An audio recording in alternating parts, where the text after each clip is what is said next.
In December 2019, Zoom had 10 million daily users. By April 2020, just 4 months later, that number hit 300 million. That's a 2,900% explosion. In 4 months, no ad campaign, no product launch, no fundraising round. Just a virus that locked the entire world inside their homes. And one company that happened to be in exactly the right place, with exactly the right product. But here's what nobody talks about. At the exact peak of that growth, Zoom nearly lost everything. Google banned it. Governments restricted it. Hackers were selling 500,000 user accounts on the dark web for less than a penny each. And the CEO went on camera and told the world, "We messed up." Today, we're breaking down the exact decisions that built Zoom into a $100 billion company, and the crisis that almost erased it overnight. Setting the scene. Eric Yuan didn't set out to build a pandemic-proof business. He founded Zoom in 2011 after leaving Cisco's WebEx, a platform he himself had helped build. His frustration was simple. Video conferencing was painful. It crashed. It lagged. It required IT support just to start a meeting. Yuan's bet was frictionless simplicity. One click. No downloads required for guests. It just had to work. By 2019, that bet was paying off, but modestly. Zoom was profitable, respected in enterprise circles, and had just gone public. Revenue stood at around $21 million in profit. Solid, unremarkable. Then March 2020 happened. The overnight explosion. Within weeks of global lockdowns, Zoom didn't just grow, it became a verb. Schools Zoomed, courts Zoomed, therapists Zoomed, grandparents Zoomed. The UK Prime Minister ran a cabinet meeting on Zoom and posted the screenshot on Twitter, accidentally exposing his personal meeting ID to the entire internet. We'll come back to why that matters. The numbers tell the story better than anything. December 2019. 10 million daily participants, March 2020. 200 million daily participants. April 2020, 300 million daily participants. That's not a growth curve. That's a vertical line. Revenue followed. Q1 2020 came in at $328 million, up 169% year over year.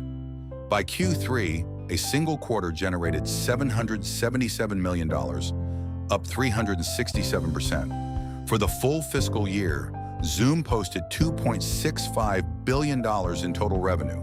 And profit? It went from $21 million to $671 million in 12 months. This was the fastest legitimate scaling of a SaaS business in history, and it was entirely demand-driven. They didn't manufacture this. The world came to them. The cracks appear. Here's the problem with 2,900% growth in 4 months. Your infrastructure, your security protocols, and your trust architecture were all built for a different company. Zoom had been designed for enterprise, controlled environments, IT-managed deployments, scheduled meetings with known participants. Suddenly, it was being used by elementary school kids, AA meetings, and classified government briefings simultaneously. The cracks showed fast. Zoom bombing, the first wave hit in the form of Zoom bombing. Uninvited strangers crashing open meetings and sharing racist slurs, pornographic images, and hate speech. It happened in schools and churches and therapy sessions. The FBI issued a public warning. Berkeley High School suspended Zoom after a naked adult male intruded on a student class meeting. The term entered the dictionary within weeks of being coined. The root cause was embarrassingly simple. Zoom's default settings made meetings essentially public. Anyone who guessed or found a meeting ID could walk in. A company that had built its reputation on simplicity had made access too simple. The security collapse. Then came the bigger hits. In April 2020, security researchers confirmed that over 500,000 Zoom accounts had been compromised through credential stuffing. Hackers using leaked passwords from other breaches to access Zoom accounts, and were being sold on the dark web for fractions of a penny. It was also revealed that Zoom had been falsely marketing end-to-end encryption it didn't actually have. That triggered a shareholder lawsuit and an FTC investigation. The fallout was immediate and institutional. Google banned Zoom from all corporate laptops. SpaceX banned it company-wide. Taiwan banned government use of Zoom. Germany restricted its use in state agencies. Zoom's stock lost nearly 1/3 of its value within days. And then Eric Yuan did something that would define the company's recovery. He went on camera. He didn't deflect. He didn't blame bad actors or call it an industry-wide problem.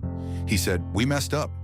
That phrase, 2 words, became the pivot point of everything that followed. The 90-day war, Yuan announced a complete 90-day security freeze. No new features. Every engineer redirected to security and privacy fixes. They brought in Alex Stamos, the former chief security officer of Facebook, as an outside advisor. They implemented mandatory meeting passwords, waiting rooms on by default, and end-to-end encryption that actually worked. The message to enterprise customers was clear. We know what broke, we know why it broke, and we're fixing it in public on a deadline with receipts. Why it worked. Most companies in crisis mode go quiet. They lawyer up, they issue careful PR statements, and they wait for the news cycle to move on. Zoom did the opposite. Yuan gave dozens of interviews. They published weekly progress updates.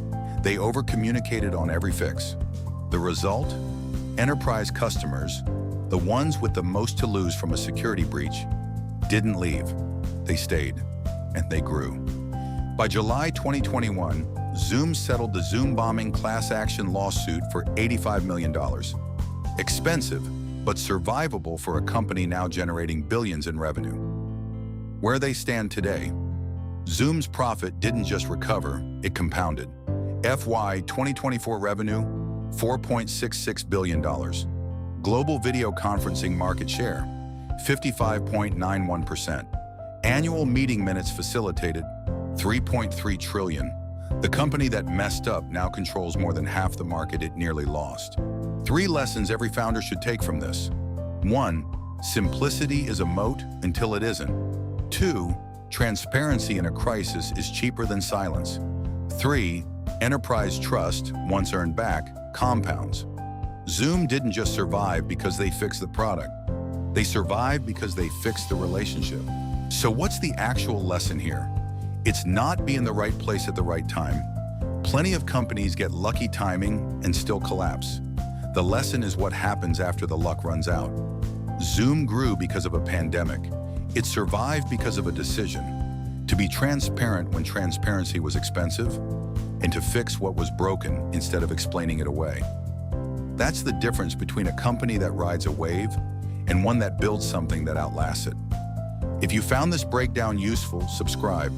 We do this every week for the companies, pivots, and decisions that actually shaped modern business.